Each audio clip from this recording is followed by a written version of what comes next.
Masechet Ketubot, Daf Kof Bet. We begin with the Mishnah on the previous daf, which begins the 12th Perek. הנושא את האישה ופסקה עמו כדי שיזון את ביתה 5 שנים, חייב לזונה 5 שנים. If a man marries a woman and he agrees that he will provide for her daughter, she already has a daughter from a previous man, and this new husband is going to provide food for the daughter for 5 years, he has to sustain her for 5 years no matter what. This seems like something obvious, and the Gemara is going to present a more complex case to say that's not obvious. It's teaching us a chidush. Okay, but now that's a simple case. Now it gets more complicated. ונישאת לאחר ופסקה עמו כדי שיזון את ביתה 5 שנים. Now, during those 5 years, this first couple gets divorced sometime in the middle, and she marries a second husband. I mean, this might be a third husband for her because she already has that woman, but within our Mishnah, it's the second husband, and makes the same deal again that the second husband has to provide for her daughter from that previous marriage, the same daughter, for 5 years. So the law is chayav lezuna 5 shanim. This woman seems to be using marriages to provide continual support for child support for this daughter. But the point is that the second one and the first one both have to sustain her for those 5 years, however much is overlapping. The first husband cannot say, well, if she comes to me, then she can come, look in my refrigerator and find something. No, even though she's not living with you, you have to go and bring the food. We're going to see in a minute, he's talking about money instead of food. You have to bring her sustenance to her place, even though you're divorced from this woman and she, the mother and the daughter, are not living with you. You have to go and provide her wherever she is living. And also the two husbands, the ex-husband and the current husband, cannot get together and say, oh, we'll share the burden, right? We both obligated ourselves to sustain her, so fine, we'll share it. I'll pay half, he'll pay half. We'll make sure she's taken care of, and that way they can each pay half. No. Whenever we say that a person, the husband, provides for her, it doesn't have to be with food. It could be with the monetary equivalent. And so, therefore, one of them will actually give food, and the other one will give money. Probably the one that she's currently living with will give the food, and the other one will have to send money. So she does get double. She's going to make money out of the deal. But that's what they agreed to. It's just a monetary obligation that they agreed for 5 years, so each one has to fulfill it separately. Now, Niset. Now, this daughter gets married. She grows up, she gets married. Now, her husband is obligated, under the terms of the Ketubot, to provide her for sustenance. But that doesn't undo the obligation of her previous two stepfathers. They also have to provide her with food. Metu goes even further. If these two husbands died, then their own daughters will be provided for from the estate by unsold property. That's part of the ketubah, that the husband will provide for daughters. The husband's estate will provide for daughters as long as they're not married, but only from unsold property. They can't go and collect property that was sold. Whereas this stepdaughter that we've been talking about the whole time, she has even stronger ability than the man's own daughters. She can actually go and repossess liened property even if it was sold, because her status is like a creditor, and a creditor who has a lien on property can go after it.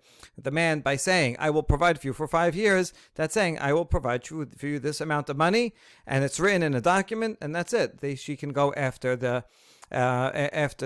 assets. So now the men who were smart, if they wanted to make sure not to have to do that, right? They're happy to take care of their stepdaughter while they're married, but they don't want to take care of that stepdaughter after they're divorced. So they would write a condition: I will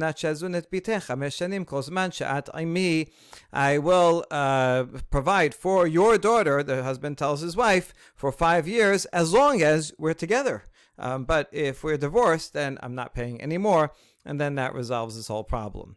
Okay, good. Now, we're going to relate this Mishnah to the following machloket. Itmar hameh lechavedo chayav ani lecha maneh.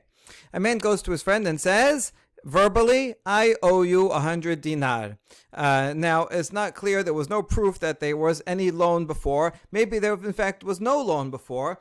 The question is, by coming and admitting, I owe you 100 dinar, does that actually create an obligation, even if there's no written document and no witnesses? Rabbi Yochanan amar hayav, Resh Lakish amar patur. Rabbi Yochanan says it does. Once a person comes and says those words and admits it, then he actually has to pay. Resh Lakish, according to Resh Lakish, he says, no, I didn't mean it. I didn't say it with witnesses. I didn't write it. I didn't obligate myself. I just said those words, but they're meaningless. He does not have to pay. So let's analyze. What exactly is the case? If there were people that were around at the time, and the person saying the statement said, listen, I'm about to say a declaration. You are my witnesses. Then, my tamad Resh Lakish tekapatad. Then why would Resh Lakish doesn't have to pay? If he designates witnesses and he says, I owe you 100 dinar, then certainly that is binding. Everyone would agree. And if he didn't tell two specific people, two or more people, you are my witnesses, then why would he be obligated? He just said things without witnesses. There's nothing there. So we don't understand this case. The answer is lolam de lo ka'amar lehu atem edai. So it must be that no, there were people around, but he didn't designate anyone as witnesses. Nevertheless, Rabbi Yochanan will say it's liable because he didn't say it orally, but rather this one guy, he wrote down in a document, an unsigned document. He says, I owe you, he wrote an I owe you 100 dinar. And he gave it to the other guy in front of people, even though he didn't designate them. Rabbi Yochanan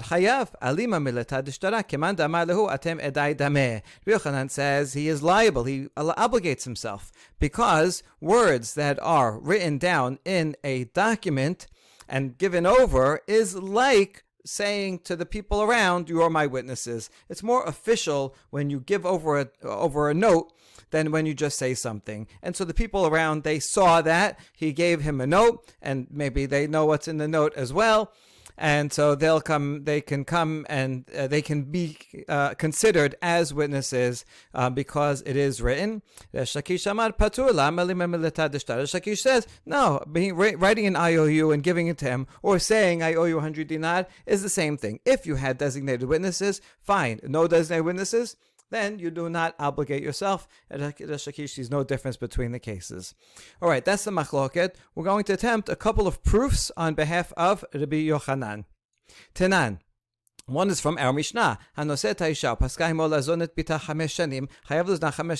very opening of the Mishnah, and the Peshat reading of the Mishnah, the opening case is very simple because it's setting up the more complicated ones afterwards. But the Gemara wants it's the first clause to have a chidush in itself as well. And so isn't it obvious that if a person decides with his wife that he's going to provide for her, his stepdaughter, that of course he has to provide for her. So it must be giving us something new that we wouldn't know before. My love must be, it's talking about a case like this, where the man did not put in the Ketubot document itself, signed with signatures, that he's going to provide for his stepdaughter, but rather that he wrote a note, an IOU, on a slip of paper, unsigned, and he handed it to his wife-to-be. He says, I will provide for your daughter for 5 years. And there were people around, and they did not designate witnesses, and it must be that this is what we're talking about, and the Mishnah says he is liable. That's the chidush of the Mishnah, and that would be a proof for Rabbi Yochanan. Okay, but you can see this is not very strong proof because the Mishnah doesn't actually say that this is the case. So we answer, Lo bishtare pisikta uchterav gidel. No, more likely, the Mishnah is talking about something called shtare pisikta, a document of stipulation. This is an unofficial, unsigned document that is drawn up at the time of the wedding. It's during the negotiation between the groom's parents and the bride's parents, and that has a special status. As Rav Gidel said, Amar Rav Gidel Amar Rav, Kama ata noten libincha, kach vekach. Kama ata noten libitecha, kach vekach. Right? They would negotiate. How much are you giving your son, who's going into the marriage? They'd ask the father of the groom. He said, I'm going to give this amount. And the other one says, how much are you going to provide for your daughter in the dowry? And the father of the bride says, this much. Amdu v'kidshu kanu hen devarim aniknin ba'amira.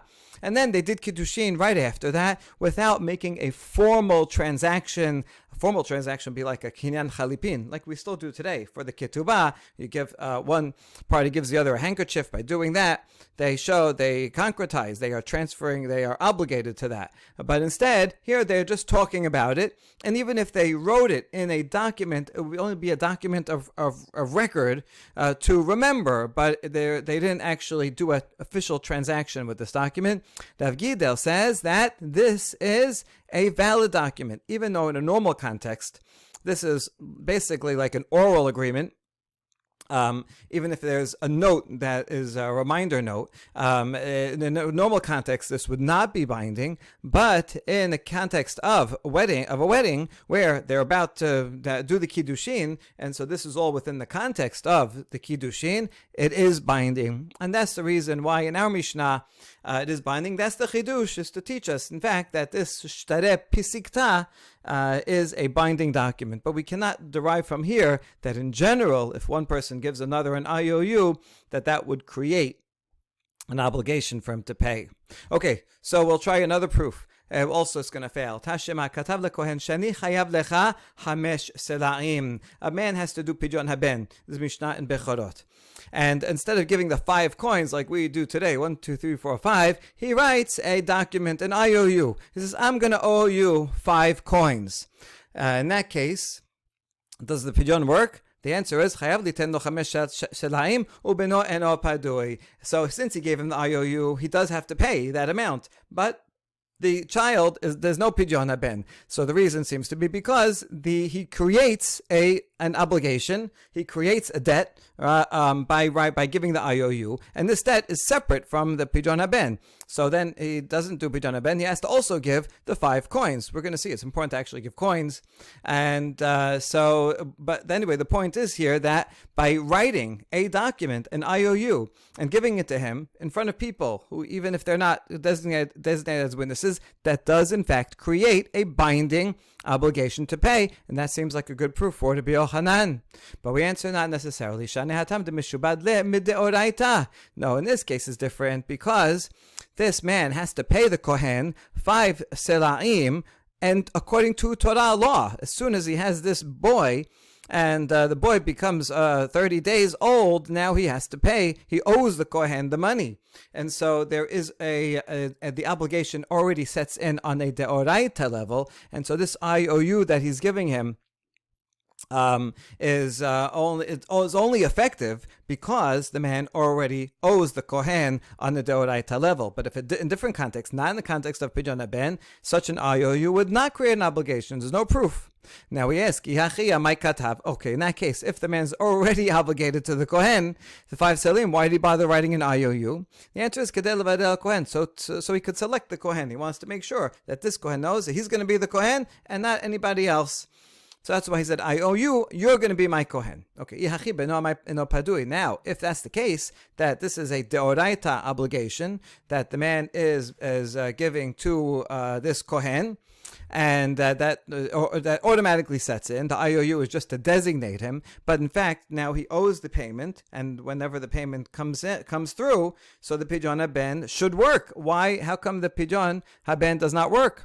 And he has to go and give 5 other coins. Answer is kide'ula damar ula debar Torah padui lichsheyiten umay tama amru beno eno padui gizera shema yomru podin bishtarot. In fact, Ula says on a deoraita level that child will be redeemed as soon as he gives it. In other words, if the man gives the Kohen, the father of the boy gives the Kohen an IOU, and then that's followed up by actually giving him coins, then whenever he gives him coins, that will be the pijon. He doesn't owe him also. It doesn't actually create another further debt. So really, this should work as soon as he pays. But the rabbis then came and said, no, we don't want this to work, because people using documents instead of cash is not a good idea. If we allow them to use some documents, even though technically this IOU would work, then people are going to not distinguish, and they're going to use other documents like a third-party loan. It's a loan that says someone else owes me 5 selaim. Oh, you know what? I'll sell this to you. I'll give this to you, the Kohen, instead of the 5 coins that I owe you. You'll just go collect from him. But that's not good, because then I'm not paying anything at all. The other guy is going to end up coming to pay. And so this is not good. The father has to actually at some point give money to the Kohen.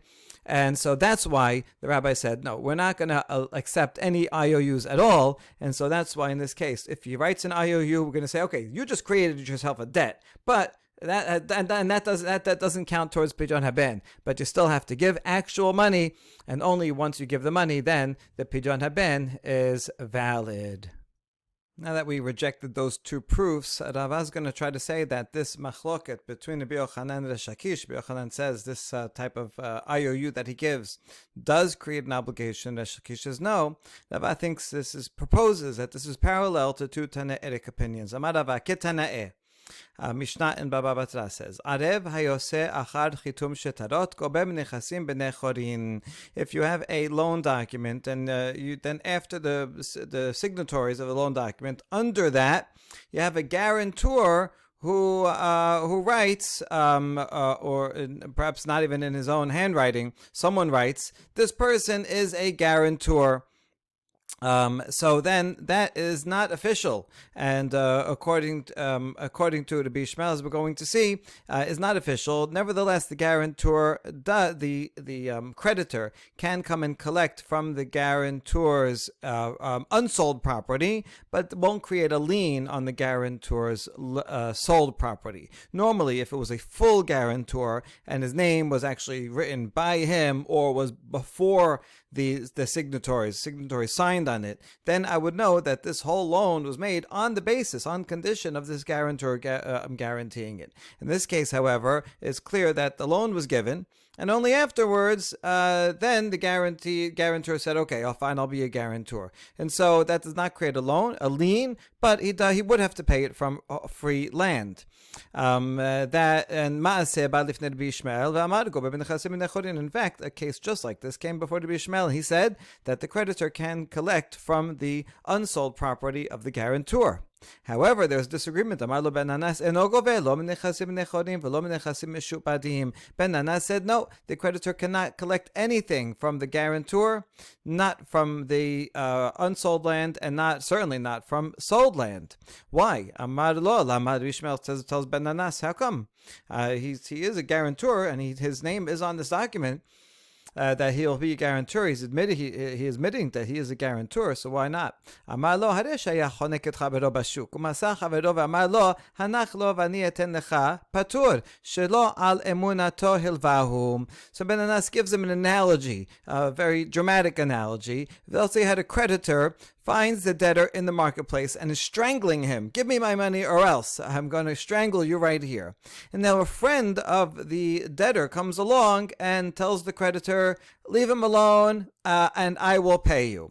So that guy who's now acting as a guarantor to the loan is not obligated to actually pay, because after all, the loan was already made. The creditor did not extend the credit on the basis of the trust in this friend who came along, right? This loan was extended a while ago, and now he's coming to collect it. So therefore, a guarantor that comes after the fact is not obligated. And that's the same thing here. It's less dramatic, but it's the same thing. There's a loan document written up. It's signed by 2 people. The loan is already there. Later on, a guarantor says, "Oh yeah, I'll support my friend." But since it comes afterwards, and the loan was not extended on the basis of that guarantor, the guarantor is actually off the hook. Okay, so that's the machloket between Bishmel and Ben Nanas. So Rava says, Lema Rabbi Yochanan damar ke Rabbi Ishmael, v'Resh Lakish damar ke Ben Nanas. So it seems that Rabbi Yochanan, who said that if someone writes an IOU and gives it in front of some people, even if they're not designated as witnesses, that is binding. And that would be the same thing here, where the person, the guarantor's name is on this document. Basically, it's on an IOU. It's under the witnesses, so it's below the witnesses, so there are no witnesses to it. And nevertheless, Rabbi Yochanan says it does create a basic obligation, at least for unsold properties, and that would be the same as Rabbi Ishmael. Whereas according to Resh Lakish, he would follow Ben Nanas, who says even though he has his name on this paper, like an IOU, it does not create a binding obligation, and that fits with Resh Lakish, who says if someone writes an IOU and gives it to someone else, it does not create a binding obligation.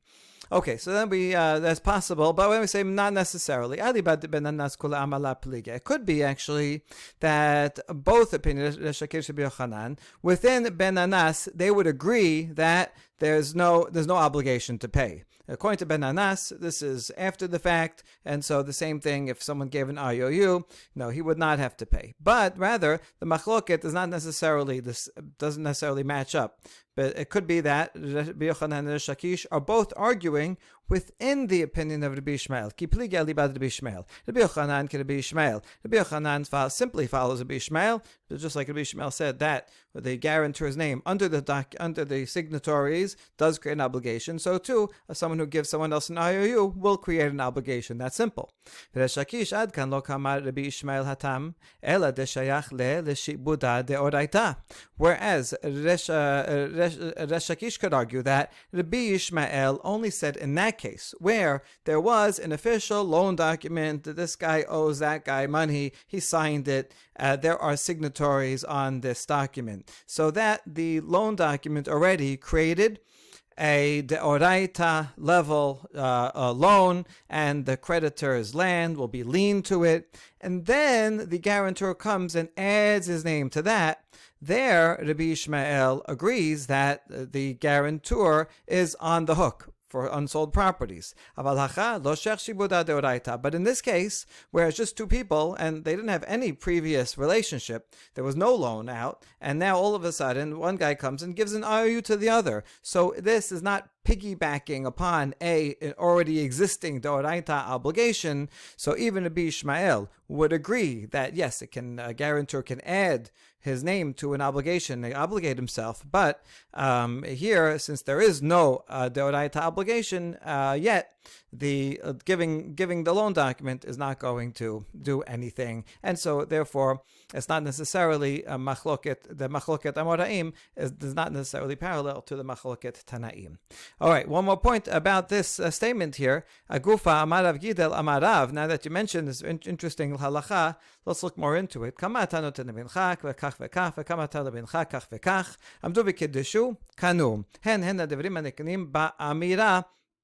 So Rav Gidel already said, when the father of the groom and the father of the bride, they're negotiating how much you're going to give, and they come to an agreement, and then they do kiddushin, even though they only spoke words. They didn't sign any document. They didn't do any formal kiddushin of chalipin. Nevertheless, since they do kiddushin right after that, they whatever they agreed to is binding. So Rava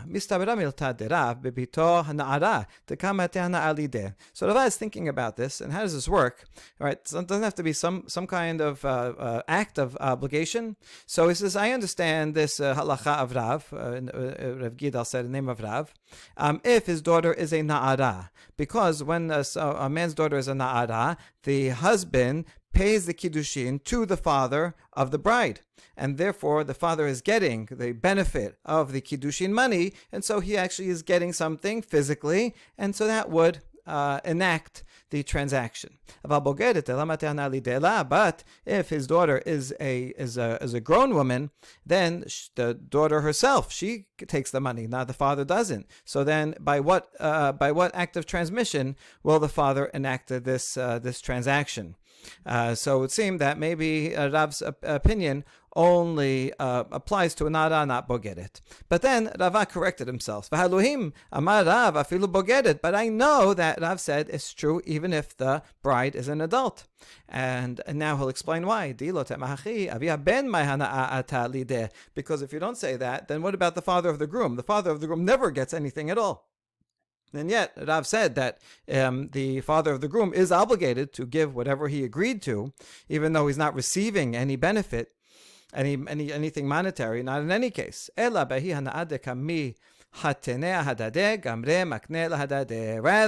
Rava's conclusion is the benefit is not a physical monetary benefit, but rather the pride that the father of the groom and the father of the bride are happy seeing that their children are getting married to each other. And so based on that, even though it's ephemeral and not a monetary benefit, nevertheless that itself is significant enough to enact the transaction. It's as if they are really getting something tangible and thereby obligating themselves to give over whatever they said. So even though they only said it orally, it is in fact binding, which is quite a romantic idea, that just the benefit, the happiness, the joy and pride of seeing their children wed has legal significance. We next have a question about this agreement that the bride's father and the groom's father come to right before the Kiddushin. Amar le Ravina Rav Asher, devarim halalu nitenu likatev or lo nitenu likatev. So up above we called it a verbal agreement. The question is, can they write it down? The difference between writing it down and not is that if you write something down, like a loan agreement that's written down on an official document, then the creditor can go and collect from liened property. Whereas if it's only a verbal agreement, then they cannot collect from liened property. So this agreement, we know that will make a big difference whether it can be collected from liened property or not. So what's the level of authority of this verbal agreement? So Rav Asher answers, no, you cannot write it down. It does not have that level. Okay, now we're going to have about 3 challenges to this by Ravina to Rav Asher. Is that true that you can't write it down? Look at our Mishnah. Itibeh. Hapikhin hayu kotvim al menat shazun et bitech 5 shanim kol zman she'at imi. Where we had the case in the Mishnah of this stepdaughter, where the husband assured, and during the marriage to his wife, that he would take care of feed this stepdaughter for 5 years. And the first husband and the next husband also did that. And so if a man wants to make sure he agrees to feed his stepdaughter while they're married, but he doesn't want to have to go and feed her after they get divorced, then he should write down, it says kotvin, that I will only feed the stepdaughter on condition that we are still married. So you see here it says kotvin, so that means that they are in fact writing down these stipulations. This is one example of the stipulations that they are agreeing to. So we answer, not necessarily, is not a good proof. My kotvin omerim. Rav Asher says the word kotvin can mean write, but it can also mean say. Now we ask, vekared amira ketiva. Really, is that true? Saying something orally? Do we ever use the verb ketiva, writing, when we mean to say talking? And we answer in, yes. Rav Asher says, yes, look at the Mishnah earlier. Mishnah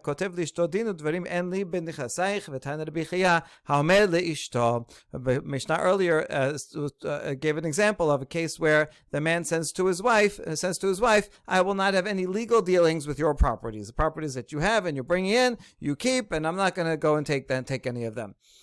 So Rav Asher was able to successfully answer the challenge, but now we have another challenge against Rav Asher, again, who said that this document must not be written down, it's only oral. Look at this, Tashema. En kotvin shetere erusin v'nisuin ela midat shenehem. The Mishnah in Baba Batra says one may not write documents regarding erusin and nisuin unless both the husband, the bride and the groom agree. Hamidat shenehem kotvin. So that means, you can't write them if they are not both on the same page, but if they both agree, you do write them down. Ma'alev shetere pisikta. Now this Mishnah, isn't it talking about these documents of stipulation, of agreement, of what each side is going to bring in and do during the marriage? And so we see that they do write them down as long as both agree. And so that's a challenge to Rav Ashi. We answer for him. Lo shetare erusin mamash. No, we're not talking about the articles of agreement, but rather the actual kiddushin. Just like you do kiddushin with money, where he gives her money, so too he can write down Hareat Mikudeshet Li in a document and give her the document. That's what we're talking about. That document has to be written with her agreement. Not only given with her agreement, of course, that just like with the money, she has to agree and accept the money and accept that she is mikudeshet now. She has to accept the document, but also when he writes it, and he goes and tells the sofer, "Can you write this document?" Has to be with her knowledge and agreement. So that's what we're talking about. And this opinion would follow Rav Papa Rav Shebya, who say, if a man wrote this document of Hareat Mikudeshet Li, Shtar Kiddushin, he had in mind this woman, this bride, but she didn't know about it or didn't agree with it, then Rabba v'Rabina Amre Mikudeshet, Rabba Papa Rav Shebya Amre ena Mikudeshet. There's machloket. Rabba and Ravina said it's still Mikudeshet. Doesn't matter if he wrote it without her consent, as long as she concedes when she receives it, that's enough. But Rav Shebya say that he has to also have it written with her agreement. And so that's what the Mishnah is talking about, the actual shtar of Kiddushin, and not what we're talking about above here, the documents of stipulation. So that in fact cannot be written. Okay, so another challenge to Rav Ashi. Tashema metu בנאותיהן ניזונות מנכסים בני חורין והיא ניזונת מנכסים משועבדים מפני שהיא כבעלת חוב. Back to our Mishnah that says if this woman married husband A and husband B, stipulated with both of them that they have to take care of her daughter, their stepdaughter, and then those husbands both die, nevertheless their estates have to continue and take care of that stepdaughter. And not only that, but their actual daughters, their own daughters from those marriages, part of the Ketubot stipulation is that once a father dies, then his state has to take care of, feed the daughters from that marriage. But those actual daughters, biological daughters, can only collect from unsold property, whereas the stepdaughter can even collect from sold property that had a lien on it, because this stepdaughter is like a creditor. Now, if you're saying she is like a creditor and she can collect from liens, that means it's written down, right? That was the whole question. So this seems to be a proof that you do write down these, and you can and you should write down these stipulations. The answer is no, we're talking about a case where the woman actually made an acquisition. They did some kind of kinyan chalipin, and that wife at the time that they got married said, here, accept this handkerchief, and the guy took the handkerchief and said, okay, yes, I will feed your daughter. But he actually did an act of that was a transaction, and that's why in this Mishnah it's binding.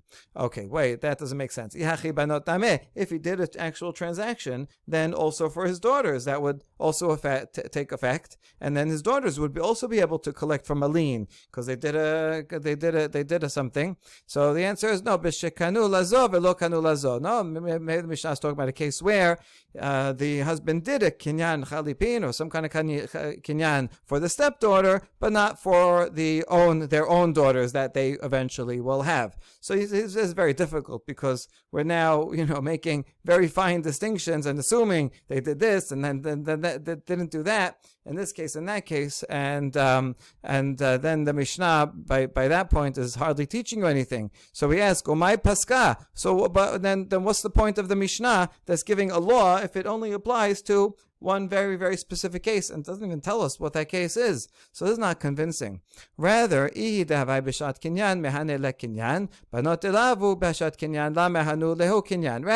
could be that he did a kinyan for everyone.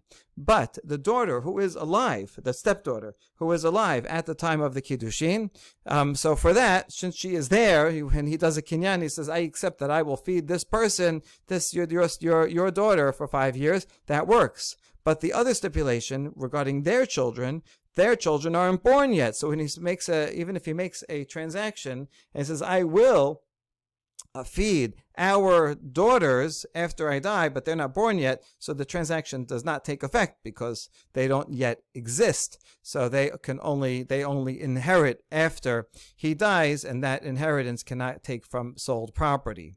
Okay, so that would be an answer. However, mila askinan tehavai bishat kinyan ve'echidame kegon degersha ve'hadra. So hold on, that is not sufficient answer, because you could have a case where a person makes a stipulation for their own daughters, and they are alive at the time of the wedding. How can someone's children be alive at the time of the wedding? The children between that husband and wife, how could they be alive?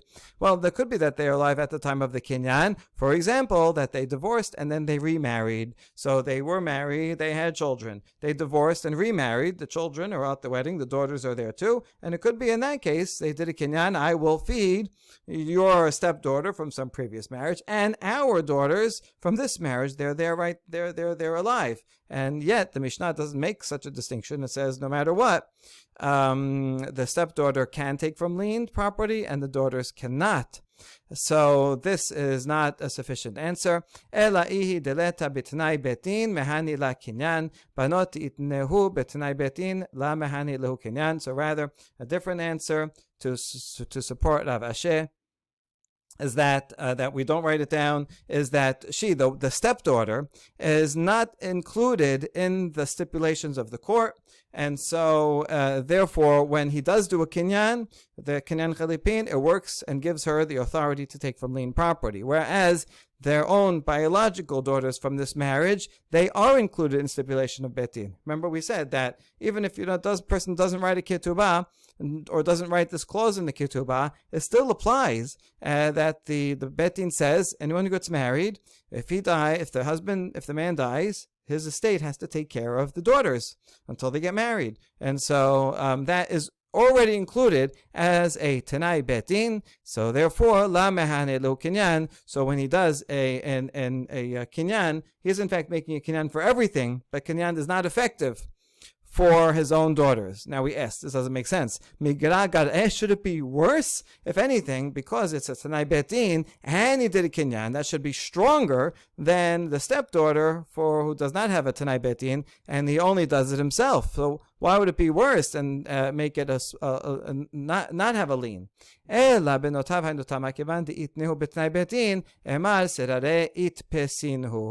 the logic is as follows: because his own daughters, because this is included in a condition of the court, the husband, the father of them, the husband of the wife, is going to make sure to give them money. And therefore, we suspect that it could be he gave them bundles of money while he was still alive.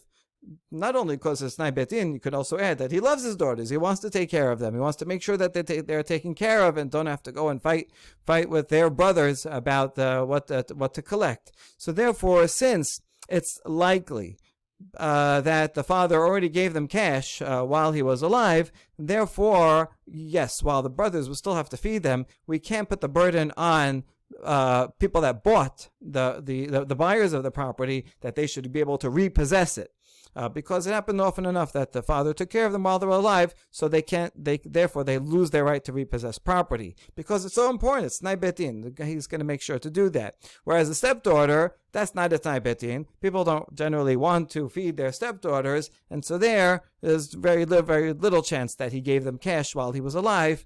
And so that's why the stepdaughter does have the right to collect from lien property. And so once again, Rav Asher's, so therefore it does not need to be, it is not written, but it is still effective because they did a kinyan in this Mishnah, is assuming that they did a kinyan for that. But otherwise, the conditions of the marriage should not be written and would not be able to collect from lien property.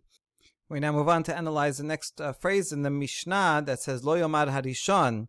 The first husband who now is obligated to feed a stepdaughter for 5 years, even after they get divorced. He cannot say, "Listen, he tells his ex-wife, you or your daughter, you come here and get the food. I mean, if you're living here, fine. If you want to be fed, come and live here, or come and get it yourself. But I don't have to come in and give it to you." No, we don't say that. Instead, the first husband has to go and take the food or the cash to the stepdaughter's house, to his ex-wife's house, to her mother's house.